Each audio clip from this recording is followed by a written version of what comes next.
نبی علیہ الصلوۃ والسلام پر دې قسم اخیستی دی یو ظالم چې پر یو چا باندې ظلم وکړي او مظلوم پر دې باندې صبر وکړي د دې مظلوم عزت نه کمیږي زیاتېږي.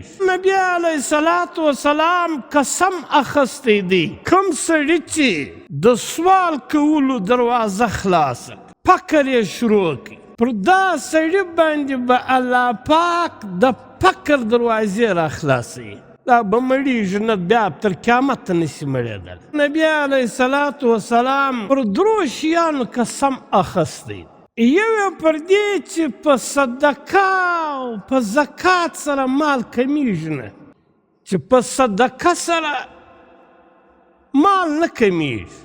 دویم نبی علیه الصلاة والسلام پر دې قسم اخیستی دی یو ظالم چې پر یو چا باندې ظلم وکړي او مظلوم پر دې باندې صبر وکړي د دې مظلوم عزت نه کمیږي زیاتېږي.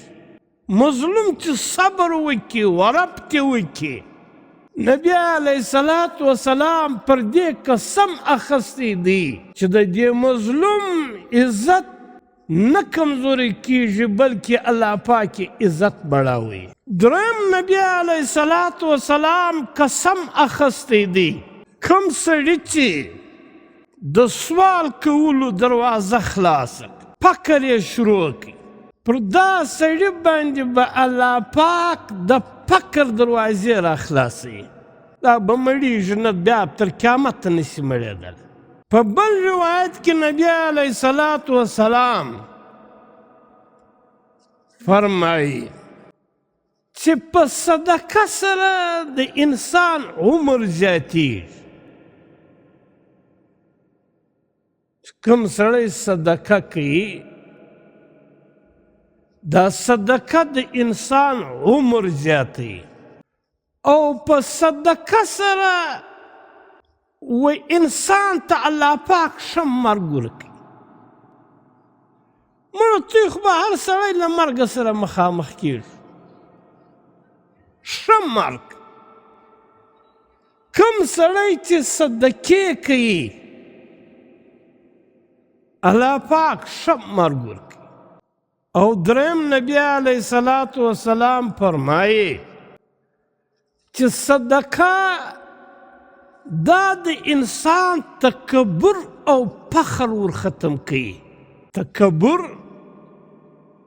او فخر او دا ډېر غټ جرمونه دي، دا په صدقه سره ختم کیږي. علما کرام لیکي چې د زکات ډېرې فایدې دي.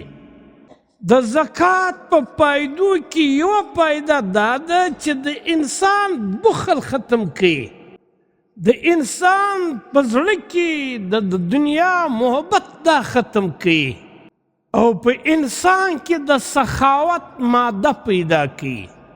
او بخل ډېر بیکاره صفت دی. یو سړی چې بخیل دا بخل ډېر بیکاره صفت دی او سخاوت ډېر ښه صفت دی. په یو روایت کې بی بی عایشه رضی الله تعالی عنها روایت کوي چې سخاوت یو درخته ده. بی بی عایشه رضی الله تعالی عنها له نبی علیه الصلاة والسلام څخه روایت کوي چې سخاوت یو درخته ده او دا په جنت کې ولاړه. د دې شاخلې په دنیا کې دي. کوم سړي چې د سخاوت د دغه درخت پر شاخ باندې لاس ونیوي، دا درخت چې خپل شاخ پورته کړي نو دا سړی چیرې وړي؟ جنت لري. او بخل یو درخت ده، دا په جهنم کې ده. د دې شاخلې په دنیا کې دي. کوم سړي چې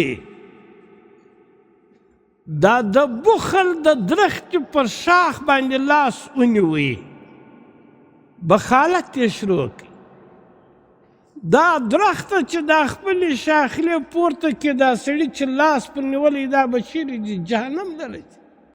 په بل روایت کې نبی علیه الصلاة والسلام فرمایي سخي و خدای ته ورنږدې دی،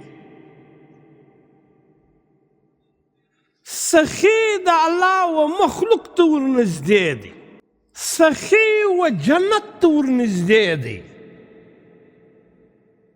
او سخي له جهنمه څخه لیرې او بخیل دا له الله پاکه څخه لیرې دی، د الله له مخلوقه څخه لیرې دی، دا له جنت څخه لیرې دی، او دا و جهنم ته ورنږدې دی. نو بخل بیکاره صفت دی که نه؟ چې یو سړی تا له خدای یو شی تا له خدایه لیرې کوي، د خدای له مخلوقه تا لیرې کوي، له جنت ته تا لیرې کوي و جهنم ته تا ورنږدې کوي، نو دا بیکاره صفت دی که نه؟ او سخاوت نبی علیه الصلاة والسلام فرمایي چې دا تا و الله پاک ته ورنږدې کوي، د الله پاک و مخلوق ته تا ورنږدې کوي و جنت ته تا ورنږدې کوي، له جهنمه څخه دې لیرې کوي. او د زکات ادا کولو فایده دا ده چې په انسان کې د سخاوت ماده پیدا کوي، د دنیا محبت له زړه څخه وځي. په بل روایت کې نبی علیه الصلاة والسلام فرمایي زکات هغه پل دی د اسلام. اسلام یو محل ته وبوله او دا زکات پل دی د اسلام حقیقت ته چې ته ځان رسوې، نو دا به د زکات په ذریعه سره ته ځان ورسوې.